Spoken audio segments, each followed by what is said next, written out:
Everything was ready. The moment God had been waiting for was here at last. God was coming to help his people, just as he promised in the beginning. But how would he come? What would he be like? What would he do?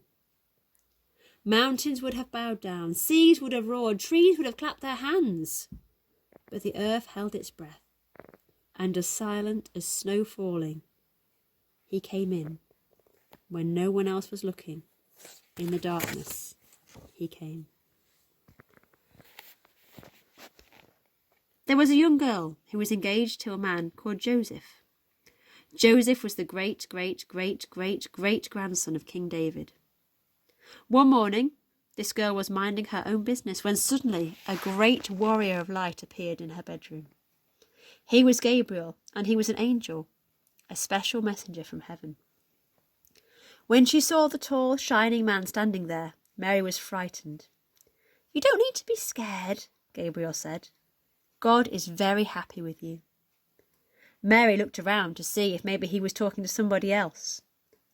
"Mary," Gabriel said, and he laughed with such gladness that Mary's eyes were filled with sudden tears.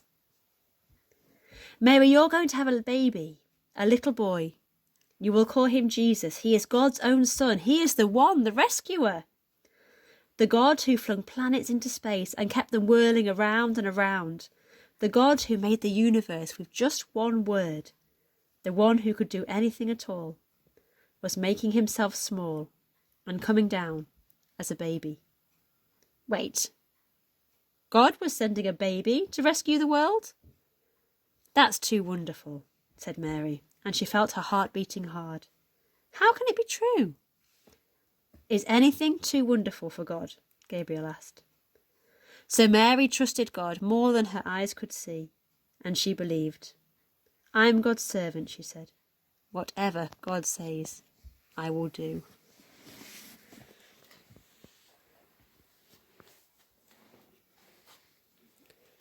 Sure enough, it was just as the angel had said. 9 months later, Mary was almost ready to have her baby. Now Mary and Joseph had to take a trip to Bethlehem, the town that King David was from. But when they reached the little town, they found that every room was full. Every inn was taken. "Go away," the innkeepers told them. "There's no room for anyone like you." Where would they stay? Soon Mary's baby would come. They couldn't find anywhere except an old tumble-down stable. So they stayed where the cows and the donkeys and the horses stayed. And there, in that stable, amongst the chickens and the donkeys and the cows, God gave the world his wonderful gift. The baby that would change the world was born, his baby son. Mary and Joseph wrapped him up to keep him warm. They made a soft bed out of straw and used the baby's feeding trough as his cradle. And they gazed in wonder at God's great gift, wrapped in swaddling clothes and lying in a manger. Mary and Joseph named him Jesus, Emmanuel, which means God has come to live with us. Because, of course, he had.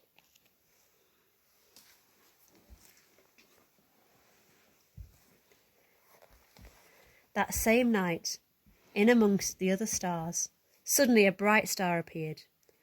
Of all the stars in the dark vaulted heavens, this one shone brighter and clearer. It blazed in the night and made the other stars pale beside it. God put it there when his baby son was born, to be like a spotlight, shining on him, lighting up the darkness, showing people the way to him. You see, God was like a new daddy. He couldn't keep the good news to himself. He'd been waiting all these long years for this moment, and now he wanted to tell everyone. So he pulled out all the stops. He sent an angel to tell Mary the news. He put a special star in the sky to show where his boy was. And now he was going to send a big choir of angels to sing his happy song to the world. "He's here. He's come. Go and see him, my little boy." Now, where would you send your choir? To a big concert hall, maybe, or a palace? God sent his to a little hillside, outside a little town, in the middle of the night. He sent all those angels to sing for some raggedy shepherds, watching their sheep outside Bethlehem. In those days, people used to laugh at shepherds and say they were smelly, and call them other rude names which I can't possibly mention now. You see, people thought shepherds were nobodies, just roughy, scruffy riffraff. But God must have thought these shepherds were very important indeed, because they were the ones he chose to tell the good news first. That night some shepherds were out in the open fields, warming themselves round a campfire, when suddenly the sheep moved. They were frightened. The trees rustled. Was that a wing beat? They turned around, and suddenly, standing in front of them, was a huge warrior of light, blazing in the darkness. "Don't be afraid of me," the Shining One said. "I haven't come to hurt you. I've come to bring you happy news for everyone, everywhere. Today, in David's town, in Bethlehem, God's Son has been born. You can go and see him.